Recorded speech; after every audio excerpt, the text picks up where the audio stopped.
بسم اللہ الرحمن الرحیم۔ تعلیم دین کورس سال اول کا سبق ہے، حدیث مبارکہ کا سبق ہے، زاد الطالبین۔ کتاب کھول لیں اور سبق ہمارا آج اس حدیث مبارکہ سے ہے، الید العلیٰ خیر من الید السفلی۔ یہاں سے انشاءاللہ آج ہم سبق پڑھیں گے۔ بسم اللہ الرحمن الرحیم۔ قال رسول اللہ صلی اللہ علیہ وسلم الید العلیٰ خیر من الید السفلی۔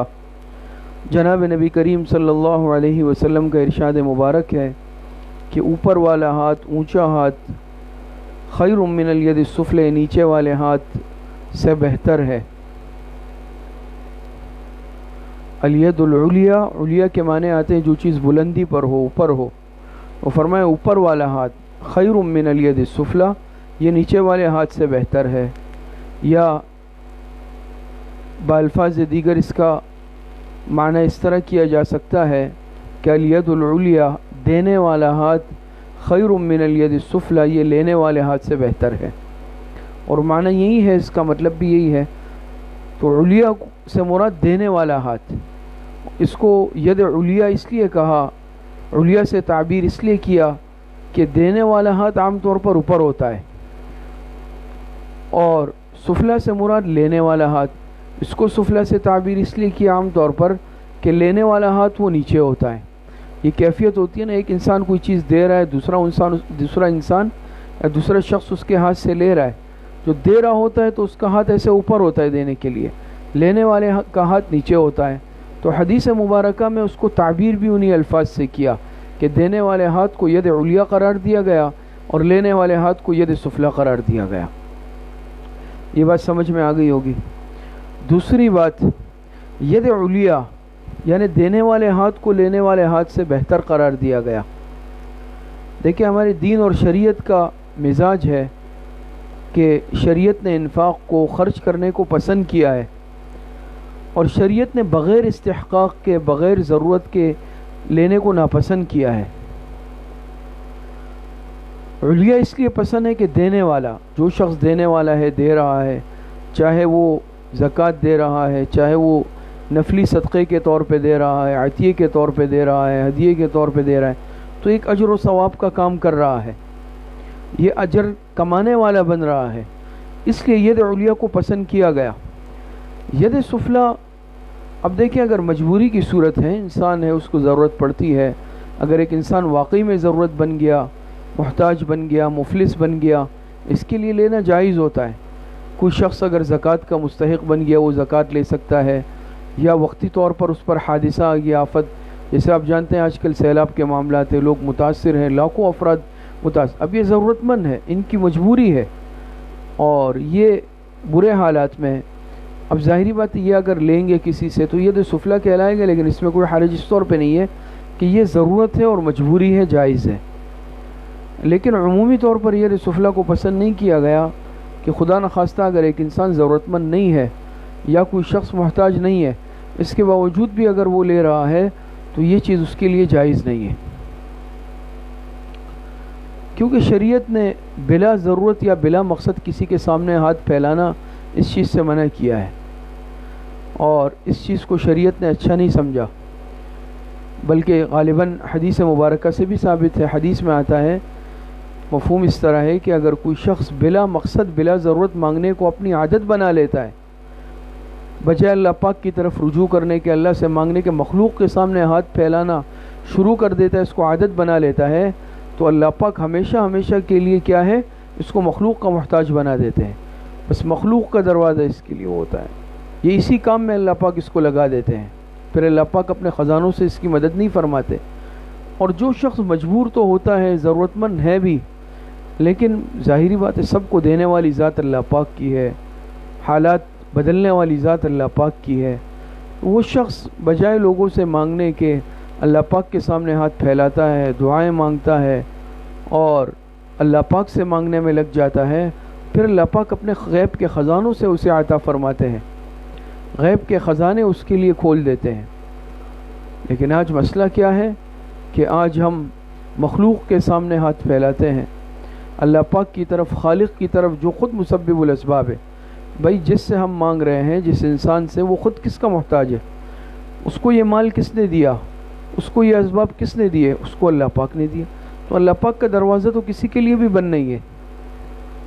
آج مسئلہ یہ ہے نا کہ آج ہم مخلوق سے جو ہے مانگنے کو اپنی عادت بنا لیتے ہیں. حالانکہ حقیقت یہ ہے، جیسے شاعر کے شعر بھی ہے نا، کہ ہم مخلوق سے مانگتے ہیں، اس سے مانگتے ہیں جو مانگنے پہ ناراض ہوتے ہیں، اور اس ذات سے ہم نہیں مانگتے جو نہ مانگنے پہ ناراض ہوتا ہے. حقیقت یہ ہے. بندوں کا تو یہ مزاج ہے نا، ایک دفعہ مانگا دیا، دوسری دفعہ دیا، تیسری دفعہ میں ناراض ہو گیا. بھئی کیوں بار بار مانگ رہے ہو؟ کیوں مجھے تنگ کر رہے ہو؟ اور اللہ پاک نہ مانگنے والوں سے ناراض ہوتے. اللہ پاک فرماتے ہیں بھئی مجھ سے مانگو میں دوں گا، مجھ سے مانگو، مجھ سے مانگو. لیکن ہم اللہ پاک سے نہیں مانگتے. دعاؤں کا اہتمام آج نہیں ہے ہم میں، جس کا نتیجہ کیا ہے کہ ہم نے مخلوق کی طرف احتیاج کر لیا ہے. بندوں کی طرف ہمارا رجوع تو ہوتا ہے، مشکل حالات آتے ہیں، سب سے پہلے نظر اللہ پاک کی ذات پہ پڑنی چاہیے. مخلوق سے انسان ٹھیک ہے، اسباب کے درجے میں ضرورت کے تحت انسان تعاون چاہتا ہے، اور یہ ہوتا ہے، یہ بھی ایک نظام ہے. لیکن اصل انسان اللہ پاک سے تعلق جوڑے، اللہ پاک سے رابطے کو مضبوط کرے اور اللہ پاک سے مانگے. خزانے تو اس کے پاس ہے. لیکن آج سب سے آخری آپشن ہمارے پاس کیا ہوتا ہے؟ چلو یار اب دعا مانگتے ہیں. پہلے تو ہم پریشان کن حالات اگر آ جائیں، ضرورت پڑ جائیں، پریشانی ہو، تو ہم مخلوق کے دروازوں پہ جاتے ہیں. سب سے پہلے دیکھتے ہیں بھئی ذرا دیکھو یار اب کون اس طرح دوست ہے، ساتھی ہے جو میری مدد کر سکتا ہے. چلو بھئی اس کو فون کرو، اس کو فون کرو، اس سے رابطہ کرو، اس کے پاس جاؤ، اس کے پاس جاؤ. جب پوری طرح مخلوق کے دروازوں پہ جا جا کے ناکام واپس لوٹتے ہیں، ہر دروازہ بند ملتا ہے، پھر آخر میں کیا کہتے ہیں؟ یار چلو یار اب کوئی صورت نہیں ہے، چلو اللہ سے مانگتے ہیں. ہم نے اسے آخری آپشن کے طور پہ رکھا ہے، بالکل آخری آپشن. کیوں؟ اللہ پاک پر ایمان اور یقین مضبوط نہیں ہے. اللہ پاک پر توکل، اعتماد، بھروسہ اس درجے کا نہیں ہے. لیکن جو بندے خوش قسمت انسان، متقی پرہیزگار ہو، اللہ پاک پر یقین و ایمان مکمل طور پر ہو، تو وہ سب سے پہلے اس کی نظر اللہ پاک کی طرف جاتی ہے، مخلوق کی طرف نظر نہیں جاتی. مصیبت آئے، پریشانی آئی، حالات آئے، ضرورت آئی، فوراً مصلی بچھایا، اللہ پاک سے مانگنے میں لگ گئے. اللہ پاک سے اور اللہ پاک پھر مخلوق کا محتاج بھی نہیں بناتے، بلکہ اللہ پاک اپنے خزانے سے اس کا مسئلہ حل فرما دیتے ہیں. اسی طرح ایک اس میں بات یہ بھی سمجھ لیں کہ ناپسند کیا گیا ہے لینے والے ہاتھ کو یا سوال کرنے کو، مانگنے کو، لیکن ضرورت کے تحت شریعت نے اس کی اجازت دی ہے، گنجائش ہے. ایک انسان واقعی میں ضرورت مند ہے. اب اس میں بھی درجات ہے، فقہاء نے، علماء نے مختلف درجات لکھے ہیں کب انسان کے لیے مانگنا جائز ہو جاتا ہے. بعض فقہاء جیسے کہتے ہیں کہ بھئی انسان کے پاس ایک دن ایک رات کا بس کھانا ہو، اس سے زائد انتظام نہ ہو، اور یا پھر یہ کہ ایک وقت کا بھی نہ ہو، تو اس صورت کے اندر پھر مجبوری کی صورت ہوتی ہے، اور انسان اس صورت کے اندر انسان مخلوق کی طرف رجوع کر سکتا ہے. لیکن علماء نے اس میں بھی کچھ شرائط لکھی ہے کہ مانگنا ٹھیک ہے، جائز ہو جاتا ہے انسان کے لیے حالات کے اعتبار سے، لیکن اس میں بھی چند باتوں کا اہتمام کیا جائے. سب سے پہلی بات اس میں یہ ہے کہ مانگنے والا مانگنے میں مبالغہ نہ کرے. مبالغہ آپ جانتی ہیں نا، مبالغہ نہ کرے. جس قدر ضرورت ہے اس قدر ضرورت کا اظہار کرے. اب یہ کہ ضرورت مجھے کم ہے یا میرے حالات اتنے نہیں ہیں، لیکن میں نے مبالغے کے ساتھ ایسے حالات بیان کیے کہ سامنے والا سمجھا کہ دنیا کا سب سے پریشان حال آدمی ہے، یا مجھے ضرورت تھوڑی کی ہے میں نے زیادہ کا سوال کیا، یا میں نے بڑا چڑھا کر اپنے حالات بیان کرنے شروع کر دیے. یہ مبالغہ ہوتا ہے، اس میں جھوٹ بھی شامل ہوتا ہے. تو ایسی صورت جائز نہیں ہے مانگنے میں کہ انسان مبالغے کے ساتھ مانگے. دوسری شرط یہ ہے کہ مانگنے والا اپنے آپ کو ذلیل نہ کرے. ہر انسان کی عزت نفس ہوتی ہے. اللہ پاک نے انسان کو اشرف المخلوقات بنایا، انسان کو عزت نفس سے نوازا ہے. ایسی صورت نہ کرے کہ یہ انسان بالکل بے حیثیت ہو کر رہ جائے، یا یہ انسان لوگوں کی نظروں میں بالکل حقیر اور ذلیل ہو جائے. تو ایسی صورت بھی نہ کرے، بلکہ ٹھیک ہے انسان کرے لیکن ایک طریقے کے ساتھ، ترتیب کے ساتھ، کہ انسان کی عزت اور وقار مجروح بھی نہ ہو، ضرورت کا اظہار ہو جائے، مسئلہ بھی حل ہو جائے، اور انسان اپنی عزت خراب بھی نہ کرے. لیکن اب بالکل خدا نخواستہ اگر کوئی ایسا ہے کہ اس کو اپنی عزت کی پرواہ ہی نہیں ہے اور بالکل اپنے نفس کو ذلیل کر کے مانگ رہا ہے تو شریعت نے اس کی اجازت نہیں دی۔ اور تیسری شرط اسی طریقے سے یہ ہے کہ مانگنے والا سوال کرنے میں سامنے والے کو تکلیف میں نہ ڈالے، پریشان نہ کرے۔ اب دیکھتے ہیں نا بعض راستے میں انسان گاڑی میں جاتا ہے، مانگنے والے آ گئے، اب اس میں بعض یہ کہ ٹھیک ہے مانگ لیا، آپ نے منع کیا، آپ کے پاس نہیں ہے، آپ نے معذرت کی، وہ چلے گئے۔ اب بعض ایسے ہیں کہ وہ پیچھے نہیں چھوڑتے، بار بار شیشہ گاڑی کا شیشہ کٹکھٹا رہے ہیں، بار بار ہاتھ لگا رہے ہیں، پیچھے پڑ گئے، بعض نامناسب قسم کے الفاظ بھی کہہ دیتے ہیں، گالم گلوچ بھی جان بوجھ کے کر لیتے ہیں۔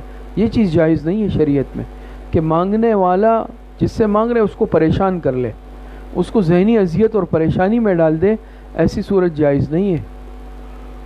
تو شریعت نے اگر گنجائش پیدا کی ہے، اجازت دی بھی ہے، تو ان تین شرائط کے ساتھ دی ہے کہ پہلی شرط کہ مبالغہ نہ کرے مانگنے والا، مبالغے کے ساتھ جتنے ضرورت ہے حالات انسان ایک مناسب پیرائے انداز میں اس کا اظہار کر لے، لیکن کھڑے ہو کے لمبے چوڑے اعلانات کرنا، لمبی چوڑی کہانیاں بیان کرنا، قصے بیان کرنا، یا پھر آپ دیکھتے ہیں نا اس میں کتنا مبالغہ ہوتا ہے۔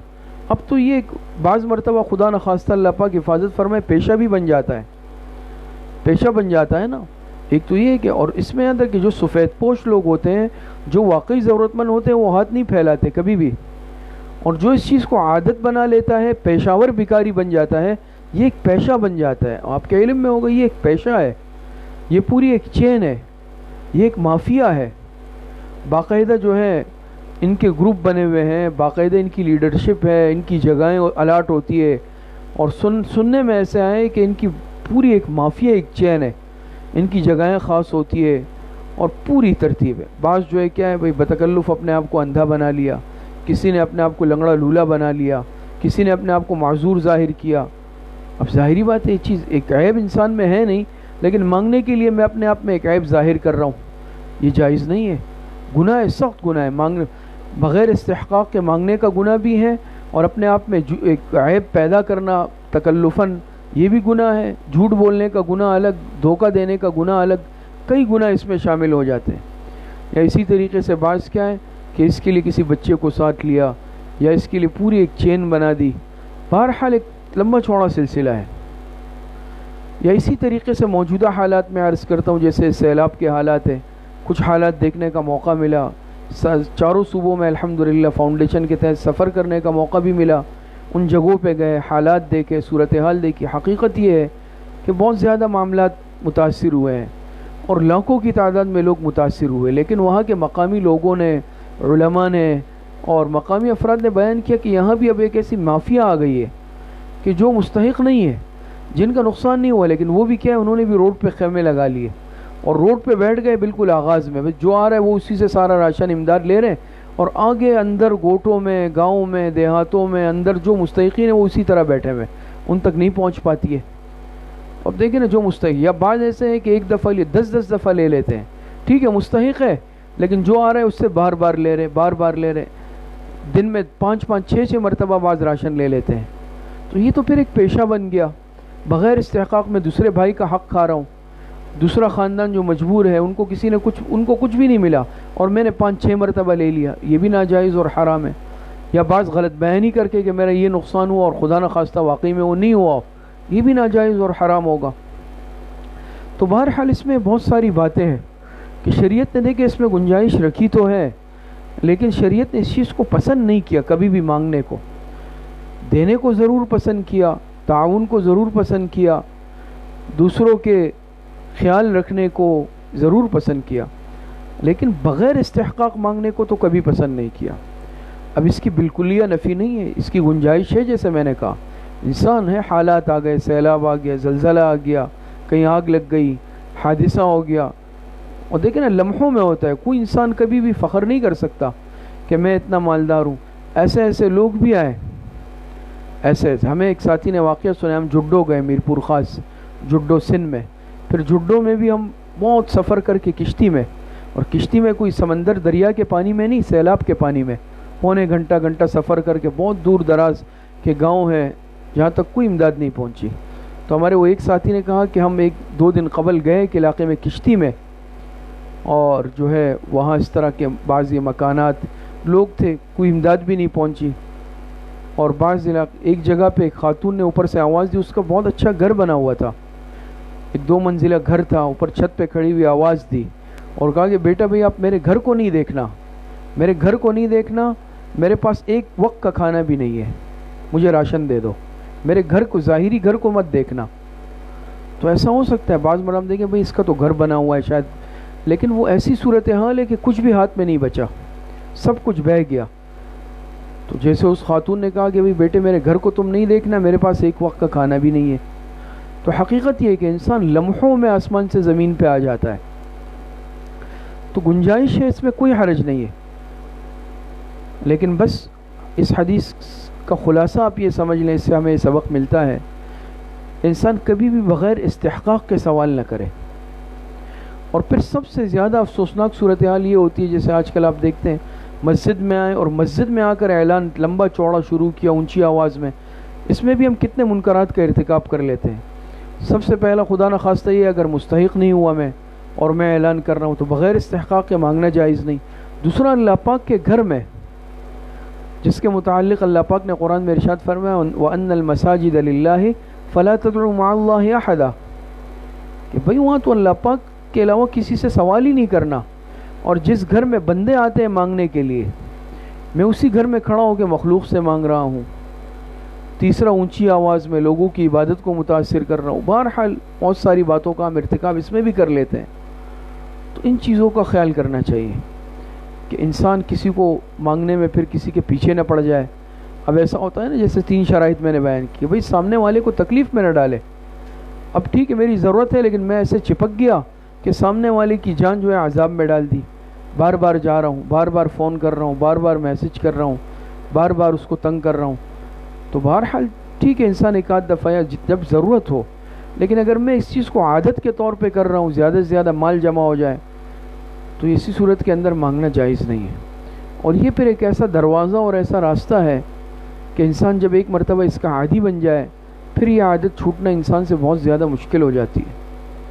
پھر اس عادت کو چھوڑنا یہ انسان کے لیے اتنا آسان ہوتا نہیں ہے کہ انسان اس عادت کو چھوڑ لے، لیکن یہ اضطراری حالت بھی انسان پر بعض مرتبہ آتی ہے۔ قرآن کریم میں اللہ پاک ارشاد فرماتے ہیں فَمَنِ اسْتُرَّ فِي مَخْمَصَةٍ غَيْرَ مُتَجَانِفٍ لِإِثْمٍ فَإِنَّ اللَّهَ غَفُورٌ رَحِيمٌ۔ تو انسان جب مجبور ہو جاتا ہے تو دیکھیں مجبوری ایسی کیفیت ہے کہ مردار بھی حلال ہو جاتا ہے۔ مردار کھانا کب حلال ہے؟ یہ ایک فقہی مسئلہ ہے بہت تفصیلی، کہ مردار کھانا بھی انسان کے لیے جب جان جانے کا خطرہ ہے، انسان کے پاس اتنا بھی کچھ نہیں ہے کہ یہ اگر کچھ نہیں کھائے گا یہ بھوک سے مر جائے گا، تو بجائے اپنے آپ کو موت کے منہ میں ڈالنے کے انسان رخصت پر عمل کر لے بجائے عزیمت پر عمل کرنے کے، اور اس صورت میں انسان مردار کھا لے لیکن اپنی جان بچا لے۔ اسی لیے یہ کھانا بھی فقہاء نے لکھا ہے نا کہ جان بچانے کے لیے جو انسان کو مردار کھانے کی اجازت دی، یہ بقدر قوت لا یموت کے بقدر ہے، قوت لا یموت کے بقدر، تلذذ کے طور پر نہ ہو، بس اتنا ہو کہ اس کو پتہ چلے میں نے اتنا کھا لیا میں مروں گا نہیں، جسم اور جان کا رشتہ برقرار رہے گا، میں زندہ بچوں گا، بس اتنا جائز ہے۔ اس سے زیادہ اگر پیٹ بھرنے کے لیے ہے، تلذذ کے لیے، یہ گناہ کا مرتکب ہوگا۔ اب شریعت نے اس کو اجازت نہیں دی، لیکن جہاں تک جان بچانے کا سوال تھا شریعت نے بالکل اجازت دی۔ عام حالات میں مردار کھانا حرام ہے، ناجائز ہے، گناہ ہے، لیکن ایسی حالت میں اس پر کوئی گناہ نہیں ہوگا، کیوں یہ مستر ہو گیا، یہ مستر اور مجبور کے حکم میں آ گیا، ایسی صورت میں کوئی حرج اس کے لیے نہیں ہے۔ تو دیکھیں انسان پر ایسے حالات بھی آتے ہیں کہ شریعت اجازت دے دیتی ہے، بعض مجبوری اور معذوری کے حالات ہوتے ہیں، اضطراری حالات ہوتے ہیں، تو اضطراری حالات میں بہت ساری ایسی باتیں جو عام حالات میں جائز نہیں ہوتی وہ جائز ہو جاتی ہیں۔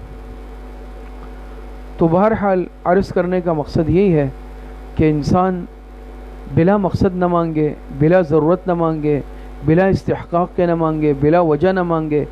شدید مجبوری کی حالت میں انسان ضرورت یعنی مانگ سکتا ہے، طلب کر سکتا ہے، ایسی صورت میں کوئی حرج نہیں ہے، لیکن اپنے آپ کو مانگنے میں ذلیل نہ کرے، عزت نفس کا خیال رکھے، سامنے والے کو پریشان نہ کرے، مبالغے اور جھوٹ کے ساتھ سوال نہ کرے، بڑا چڑھا کر اپنے حالات بیان کرنا، اس چیز سے بھی اپنے آپ کو بچائے۔